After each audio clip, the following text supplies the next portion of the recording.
through this. Everybody loves to say they've got redundancy, right up until one backhoe, one bad switch, or one shared dependency turns that backup plan into a synchronized collapse. Today we're talking about the uncomfortable truth that a lot of so-called resilience in public safety is really just the same failure wearing a second name tag. And that's coming up next on TiPS, Today in Public Safety. Welcome to TiPS, Today in Public Safety, your go-to podcast for today's breaking stories and public safety news. Here's your host, Fletch, with today's tips. Welcome to TiPS, Today in Public Safety. I'm a NENA certified ENP, and every Monday, Wednesday, and Friday, I bring you the latest and sometimes controversial takes on emergency communications. Today we're taking a deep dive into 2 circuits, 1 backhoe, the illusion of redundancy in public safety. Now let me say this right up front. Redundancy is a beautiful thing. Redundancy saves systems. It saves operations. In some cases, it saves lives. But fake redundancy, the kind that looks really good in a PowerPoint deck but folds like a cheap lawn chair in real life, is worse than having no redundancy at all. Because it gives people the confidence that they never earned. And that's the dangerous part. A lot of agencies, enterprises, and even vendors love to say, we have backup systems. Great, fantastic, wonderful, gold star. But the next question should always be, backup from what? And then right behind that comes the real question. Does your backup fail for the same reason as your primary? Because if that answer is yes, congratulations. You don't have resilience. You've got duplicate disappointment.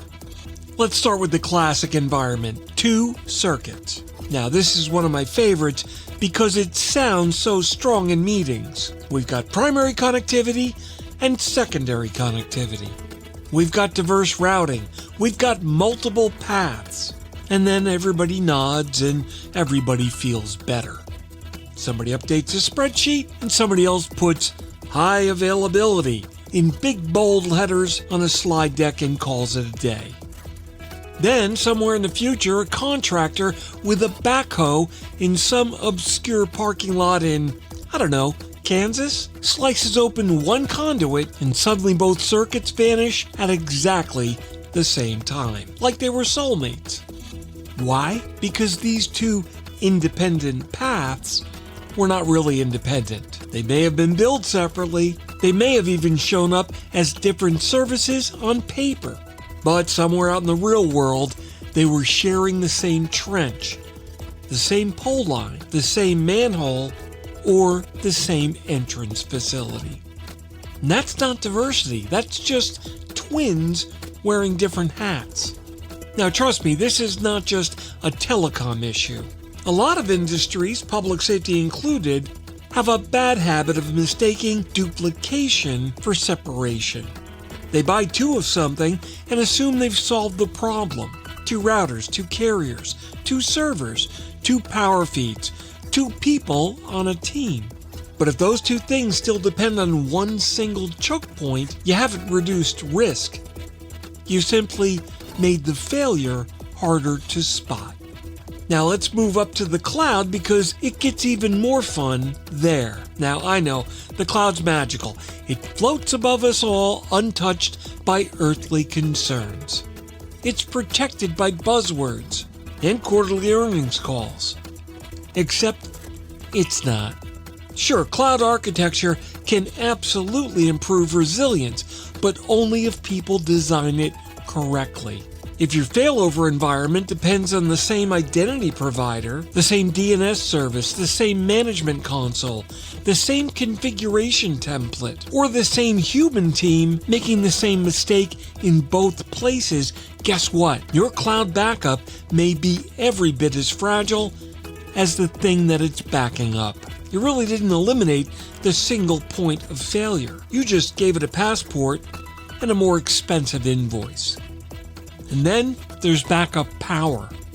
Oh yeah, backup power is where a lot of people get spiritually attached to resilience theater. They'll say, We've got generator backup. Great! Does it start? How about testing? Under load. And what about that transfer switch? Is it reliable?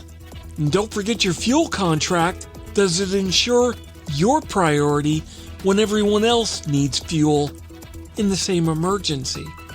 And is somebody checking the batteries? And let's not forget that maintenance schedule. Is it based on engineering or just on the phrase, I think somebody looked at it last year?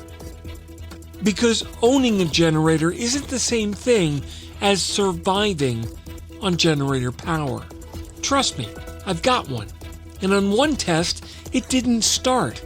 Apparently, the battery charger circuit tripped, and the batteries to start it died.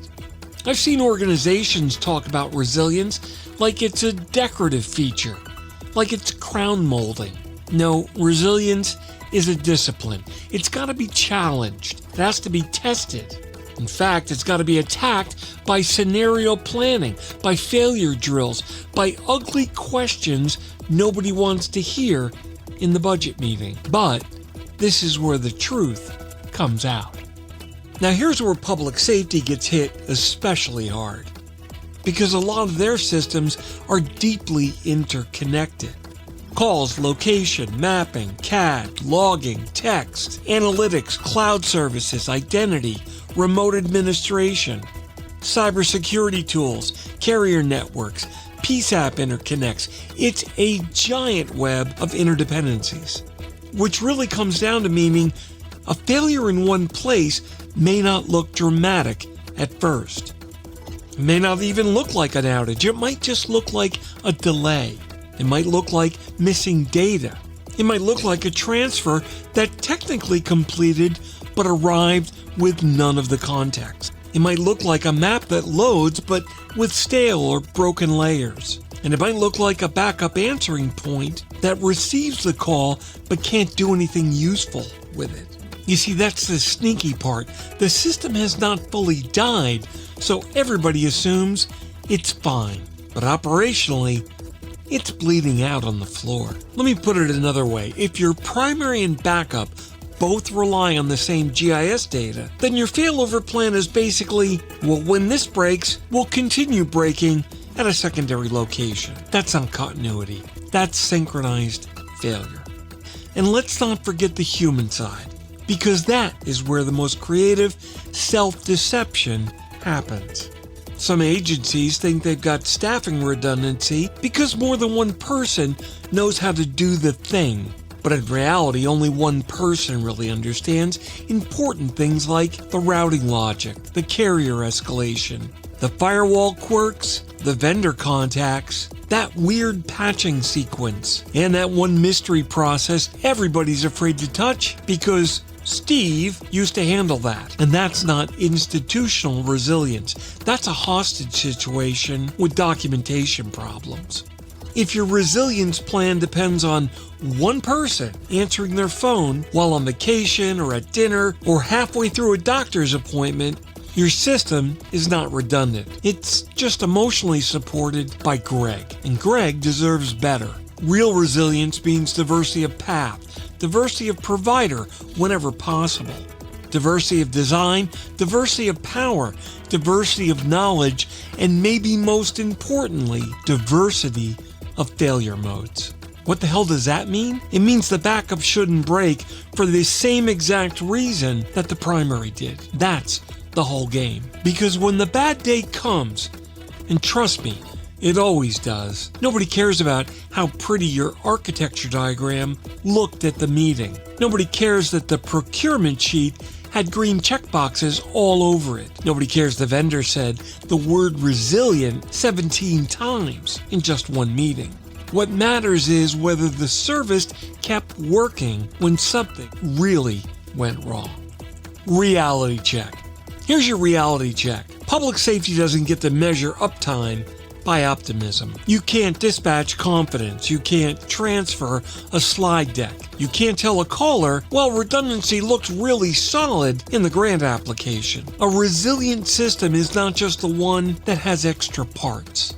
It's one that keeps delivering the mission when one of those parts gets punched in the face. So if your agency, your vendor, or your enterprise customer is proudly talking about backup this and backup that, ask the next question. What exactly is shared? Shared carrier, shared conduit, shared building entrance, shared DNS, shared policy engine, shared authentication, shared map data, shared human expertise, shared assumptions. Because that laundry list is where the next real failure lives. Not in the glossy sales pitch, not in the word redundant. It's in the shared dependency that nobody bothered to chase all the way down. The bottom line. Look, the bottom line's this. Redundancy isn't about having two of something. It's about making sure the second thing doesn't fail for the same reason as the first. That's it. That's the lesson. If both of your circuits can be killed by one backhoe, you don't have two paths. If your systems rely on the same bad data, you don't have continuity. If both of your plans depend on the same overworked human hero, you don't have resilience. All you have is simply a comforting story. And stories don't route 911 calls. So the next time somebody says, "Don't worry, we've got redundancy," just smile politely and ask the question that ruins everybody's afternoon. Okay, show me what happens when the thing both sides secretly depend on goes away. And that's where the grown-up conversation begins. That wraps up today's episode of TiPS, Today in Public Safety. Thanks so much for listening. For more updates and insights, remember to follow me on social media at Fletch911. And you can visit 911tips.com for a complete archive of all of my previous episodes. My blogs are available at Fletch.tv, and my professional website is at Fletch911.com. Stay safe. Thanks so much for listening. And if you're in public safety, thanks for what you do every single day.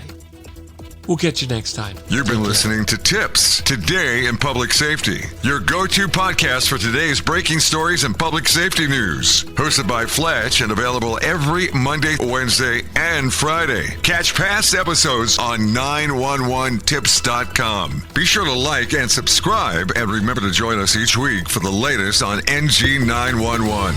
I am Spider Harrison, the official 911 voiceover dude. Catch me on Sirius XM on various channels, including 90s on 9, the 10 spot, and on the weekend countdown on Hits 1. Or don't regret it for the rest of your life. Either way, I'm good.